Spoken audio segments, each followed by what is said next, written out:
আপু, এটা কি আপনার নিজের বাসা নাকি ভাড়া বাসা? আপু, ভাড়া বাসা হলে আপনি এভাবে কেন গুছান?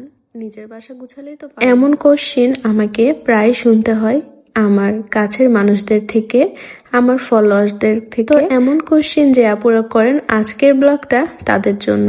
হ্যালো এভরিওয়ান, আসসালামু আলাইকুম, welcome to my another daily blog. এটা আমার নিজের বাসা না, এটাতে আমি রেন্টে থাকি আমার জবের জন্য। আমি যেহেতু জব করি, আমার বাসার বাইরে থাকতে হয়, সো আমাকে রেন্টেই থাকতে হবে। যেখানে যেখানে জব করব সেখানে সেখানে তো আর একটা করে বাসা বানানো যাবে না, তাই না? আলহামদুলিল্লাহ, আমি যেই বাসায় ভাড়া নেই সেই বাসাগুলোই অনেক সুন্দর দেখেই নেই, কারণ আমি হোম ডেকোর নিয়ে কাজ করি। যারা বলেন নিজের বাসা না হলে অন্যর বাসা গুছিয়ে কি কোনো লাভ আছে, তাদের জন্য বলি, আপুরা, অন্যর বাসা গুছাই না, আমি তো ভাড়া দিয়েই থাকি। যতদিন আমি ভাড়া দিয়ে থাকবো ততদিন বাসাটা আমার, তাই না? আমি যেখানে থাকবো, যেখানে ঘুমাবো, যেখানে আমার ফ্যামিলির সাথে কোয়ালিটি টাইম স্পেন্ড করব, তো সেই জায়গাটাতে একটু সুন্দর না হলে হবে বলেন?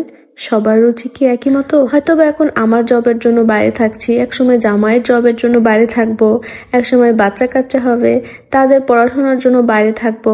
তাহলে বেশিরভাগ সময় তো বাসার বাইরেই থাকছি, তাই না? তো এত যদি বাসার বাইরেই থাকি, তাহলে নিজের সংসারটা কখন গুছাবো বলেন? প্রতিটা মেয়েরই ইচ্ছে থাকে তাদের সুন্দর সাজানো গুছানো একটা সংসার হবে।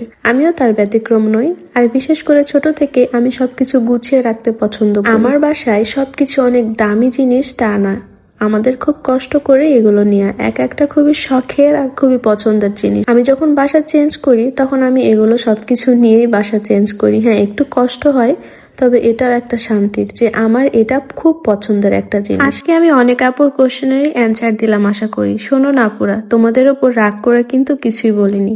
যেটা সত্যি, যেটা আমার ভালো লাগে, সেটা আমি তোমাদের সাথে শেয়ার করলাম। তোমাদের সাথে আমার জীবনের অনেক ভালো মন্দ, খারাপ, খুশি, আনন্দ সবই শেয়ার করা হয়। তো আমার সাথে থাকবা, আবার তোমাদের সাথে আরো অনেক অনেক গল্প হবে। সবাই ভালো থাকো, আল্লাহ হাফেজ।